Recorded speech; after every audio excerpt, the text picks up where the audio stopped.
আসসালামু আলাইকুম সম্মানিত বিনিয়োগকারী ভাই ও বোনেরা, আশা করি সবাই ভালো আছেন। আমাদের ভিডিওর আলোচনাগুলো শুনবার আগেই এই সতর্ক বাণীটি অবশ্যই পড়ে নেবেন। পুঁজিবাজারে বিনিয়োগ ঝুঁকিপূর্ণ, জেনে বুঝে বিনিয়োগ করুন। প্রিয় বিনিয়োগকারী ভাই ও বোনেরা, আশা করি সবাই ভালো আছেন। আজকের আলোচনার টপিকটি ইতিমধ্যে আপনারা আমাদের থাম্বনেলে দেখে আসছেন। আজকের আলোচনার স্টকটি নিয়ে অনেকেই ভয়ে রয়েছেন।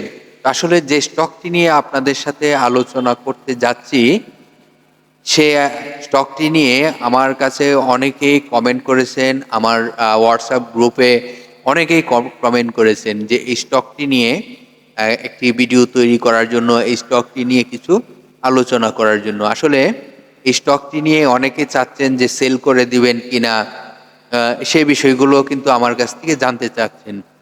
আসলে এই স্টকটি নিয়ে এখন আপনাদেরকে কিছুটা ফ্রিলি ভাবে কথা বলে আপনাদেরকে বোঝানোর চেষ্টা করি। তো যে স্টকটি নিয়ে এখন আপনাদের সাথে আলোচনা করব, সেই স্টকটি হলো ফার্মা সেক্টরের একটি stock, Libra Infusion. Libra Infusion স্টকটি নিয়ে অনেকেই আতঙ্কে রয়েছেন। হঠাৎ করে প্রাইস কমে যাওয়ার কারণে হঠাৎ করে অনেকে এই স্টকটি ক্রয় করে বসে আছে। তো আসলে স্টকটি যদি আপনি লং টাইমের জন্য বিনিয়োগ করে থাকেন, তাহলে আমি বলবো একটি সঠিক সিদ্ধান্ত নিয়েছেন। তো স্টকটির গুরুত্বপূর্ণ আলোচনাগুলো আপনাকে বোঝানোর চেষ্টা করব। যে স্টকটির সাপোর্ট লেভেল যেটি আমরা এখন আপনাদেরকে দেখাবো, এই সাপোর্ট লেভেলটি যদি সে ধরে রাখতে না পারে, তাহলে স্টকটি কিন্তু ফ্লোর প্রাইজে আসার সম্ভাবনা থাকবে। তো স্টকটির রেজিস্ট্যান্স রয়েছে, যে রেজিস্ট্যান্সটি ব্রেকআউট করতে পারলে আবার স্টকটি ভালো হওয়ার সম্ভাবনা থাকবে।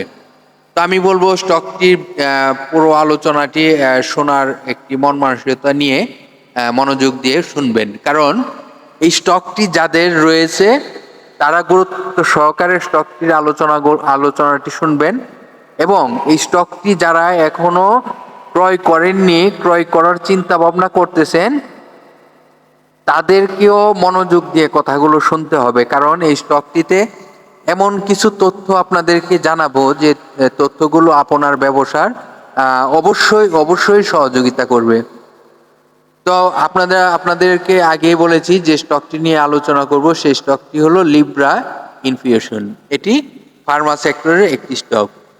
এই স্টকটির তার সাপোর্ট কোথায় রয়েছে, যে সাপোর্টটি যদি সে ধরে রাখতে না পারে, তাহলে ফ্লোর প্রাইজে আসার সম্ভাবনা রয়েছে। তাহলে আপনাদেরকে এই প্রাইসটি ফলো করতে হবে। প্রাইসটি 819 টাকা 30 পয়সা, 819 টাকা 30 পয়সা যে সাপোর্টটি, সে সাপোর্টটি যদি সে ধরে রাখতে না পারে, এটি একটি তার শক্তিশালী সাপোর্ট রয়েছে। অবশ্যই এই সাপোর্টটি আপনারা নজরে রাখবেন। এই সাপোর্টটি যদি সে ধরে রাখতে না পারে, তখন কিন্তু পরবর্তী সাপোর্ট হবে। পরবর্তী সাপোর্ট এটি এইরকম হতে পারে যে 700 সামথিং, হয়তোবা ফ্লোরেও আসতে পারে। ফ্লোরটি আপনারা সকলেই জানেন, 668 টাকা 60 পয়সা তার ফ্লোর প্রাইস। তো আমি সকলের প্রতি দৃষ্টি আকর্ষণ করব, এই 819 টাকা 30 পয়সা যে প্রাইসটি, সাপোর্টটি, এই সাপোর্টটি আপনারা সকলেই ফলো করবেন। তো এখন আপনাদেরকে দেখাবো এই স্টকটি যদি এখান থেকে ভালো কিছু করতে হয়, বর্তমান প্রাইস থেকে যদি ভালো কিছু করতে হয়, তাহলে তার একটি শক্তিশালী রেজিস্ট্যান্স রয়েছে। এই রেজিস্ট্যান্সটি কিন্তু ব্রেকআউট করতে হবে। তাহলে তার রেজিস্ট্যান্সটি আপনাদেরকে দেখানোর চেষ্টা করতেছি।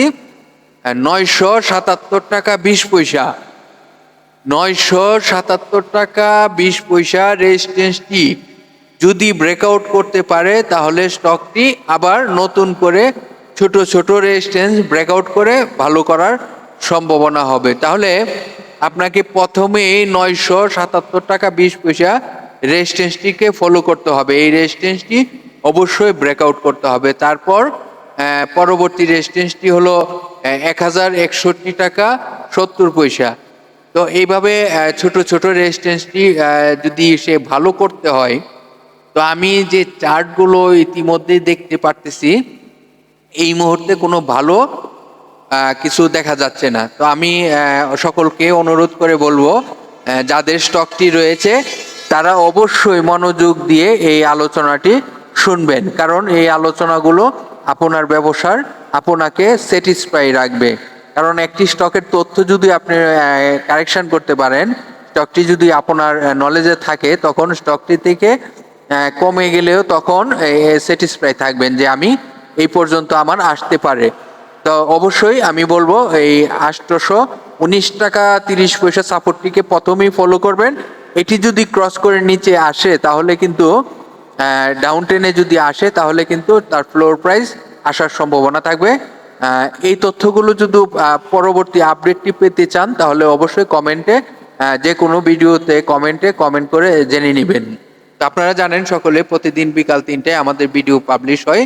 যে কোনো ভিডিওতে এই তথ্যগুলোর এই স্টকটির তথ্য নিয়ে কমেন্ট করতে পারেন, আমি কমেন্টে রিপ্লাই দিয়ে আপনাদেরকে সহযোগিতা করব। তো এখন আমরা যাব এই স্টকটির আরো কিছু গুরুত্বপূর্ণ আলোচনায়। তো চলুন পরবর্তী আলোচনাগুলো আমরা জানার চেষ্টা করি। আপনাদের সাথে যে স্টকটি নিয়ে আলোচনা করিতেছি সেই স্টকটি হলো ফার্মা সেক্টরের লিব্রা ইনফিউশন লিমিটেড। এখন আপনাদেরকে জানাবো এই স্টকটি বাংলাদেশ পুঁজিবাজারের তালিকাভুক্ত হয় কত সালে। বাংলাদেশ পুঁজিবাজারের তালিকাভুক্ত হয় 1994 সালে। এই কোম্পানিটি বর্তমানে মার্কেট ক্যাটাগরি রয়েছে বি ক্যাটাগরিতে। আপনারা জানেন এই কোম্পানিটির ন্যাপ রয়েছে 1261 টাকা ন্যাপ। এটি হলো পার শেয়ার সম্পদ মূল্য রয়েছে।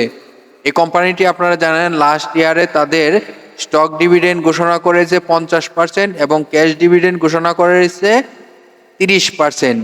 এই কোম্পানিটি আপনারা সকলেই অবগত রয়েছেন, তাদের টোটাল শেয়ার সংখ্যা রয়েছে 22,52,880টি। এটি হলো তার কোম্পানিটির টোটাল শেয়ার সংখ্যা। তাহলে এই কোম্পানিটির পাবলিকের পার্সেন্টেজ রয়েছে আপনারা জানেন 51.89%। এই কোম্পানিটির পাবলিকের হাতে টোটাল শেয়ার সংখ্যা কত রয়েছে সেটি আপনাদেরকে জানানোর চেষ্টা করব। পাবলিকের হাতে টোটাল শেয়ার সংখ্যা রয়েছে 11,69,019টি। এটি হলো পাবলিকের হাতে টোটাল শেয়ার সংখ্যা রয়েছে।